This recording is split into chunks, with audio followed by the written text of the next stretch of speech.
4 नाही झालं ना राठोड? हॅलो नाही सर.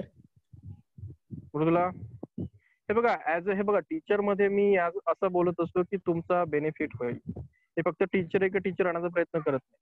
माझं म्हणणं असतं की तुम्ही मॅक्झिमम पोटेन्शियल दिलं पाहिजे. नुसतं फक्त अभ्यास नाही, तुमचं मोटिवेशन तुम्हाला मिळालं पाहिजे, तुम्हाला एक डिरेक्शन मिळाली पाहिजे आणि तुम्ही काहीतरी गेन केलं पाहिजे आयुष्यात. फक्त नुसतं पळायचं लोक पडतात म्हणून पळायचं नाही. क्लास लावला म्हणजे नुसतं हे लिहायचं ठेवून द्यायचं असं नाही.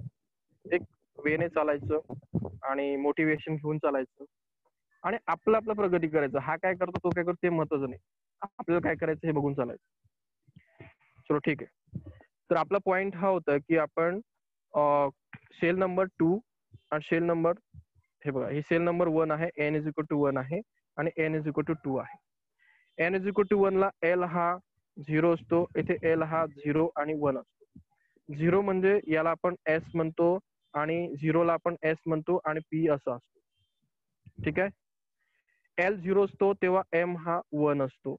म्हणजेच हे बघा s साठी 1, s साठी m1 असतो, s साठी m1 असतो आणि p साठी m2 असतो, सॉरी 3 असतो. मग हा m1 असणं आणि m3 असणं काय? तर जेव्हा s साठी m1 असतो तर त्याचा मिनिंग असतो की इलेक्ट्रॉन हे फक्त असे सर्कल डायरेक्शन मध्ये फिरत आहेत आणि त्याला एक्स ऍक्सिस म्हणू. या सेकंड शेल मध्ये बघा एस आलाय, म्हणजे इथलेही काही इलेक्ट्रॉन्स हे एस मध्ये असेच फिरत आहेत आणि इथे P3 आला आहे, म्हणजे इथे काही डिरेक्शन एक्स मध्ये फिरत आहेत, काही वाय मध्ये फिरत आहेत, काही झेड मध्ये फिरत आहेत. मला असं म्हणायचं म्हणजे सेकंड शेल जे आहे एन इक्वल टू 2 आहे, त्यामध्ये जे फर्स्ट नंबरचे सबशेल एस आहे त्यातले काही इलेक्ट्रॉन गोल फिरत आहेत.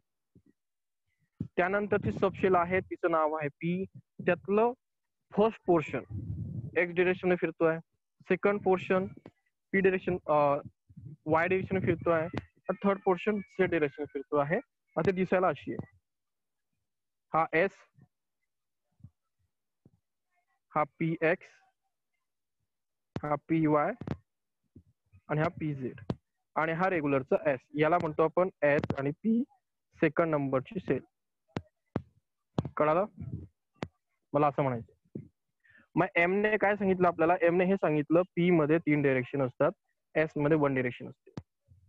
आता तुम्ही जर नीट बघितलं तर पुढे तुम्हाला अजून एक वेगळं पॉइंट बघायला मिळेल. डी मध्ये बघा 5, म्हणजे डी ला 5 डायरेक्शन असतात आणि एफ ला बघा 7 डायरेक्शन असतात. त्या कशा असतात ते आपण थोडं पुढे शिकत जाऊ. आजच तुम्हाला शिकवलं तर डोक्याच्या बाहेर.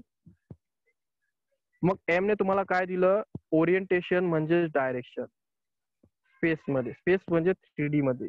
3D म्हणजे एक्स, वाय आणि झेड मध्ये इलेक्ट्रॉन्स कसे फिरतात ते सांगण्याचं काम हा मॅग्नेटिक क्वांटम नंबर देतो. मला वाटतं आता तुम्हाला 60% पर्यंत रीच झाला. बोला. हो सर. ठिकाणचा रिप्लाय हवाय मला. राठोडचं काही कनेक्शन नाही काय? सर, आवाज बंद आहे. नेटवर्क प्रॉब्लेम येतोय सर आज खूप म्हणून. ठीक आहे. तर कुलकर्णी हे रेकॉर्ड होत आहे ना? Yes sir. यस, ग्रुपवर टाकून देशील.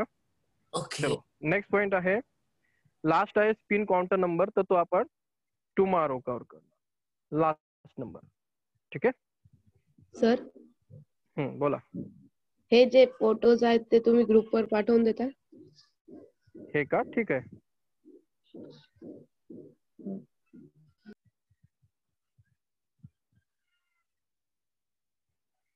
ओके, पाठवलं.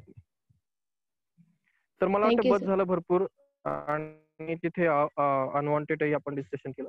पण ते कामाचंच होतं तुमच्यात. मला माहिती पाहिजे की आयुष्यात डिसिजन घ्यायचे असतात आणि हे बघा कसं असतं, माइंडला डिरेक्शन लागते. तुम्ही आता म्हणणार की मी तुम्ही जर्मनीत जाणार. आता म्हणणार तुम्ही की अर्थ आहे, अर्थच्या शेजारी मून आहे, तर लगेच तुम्हाला ते जिओग्राफी आठवेल आणि तुम्हाला जाणवेल की आपण अर्थच्या बाहेर आलो. मी म्हटलं तुम्हाला की सन आहे तर तुम्हाला जाणवेल की सन तुमच्या शेजारी अर्थ आहे. आता तुम्हाला दिसत असेल तुमच्या शेजारी अर्थ आहे.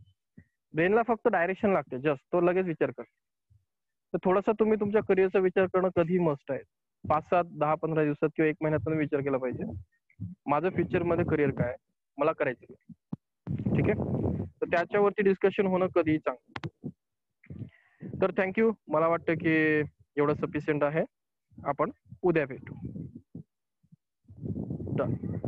अरे कुठे गेलो, सॉरी.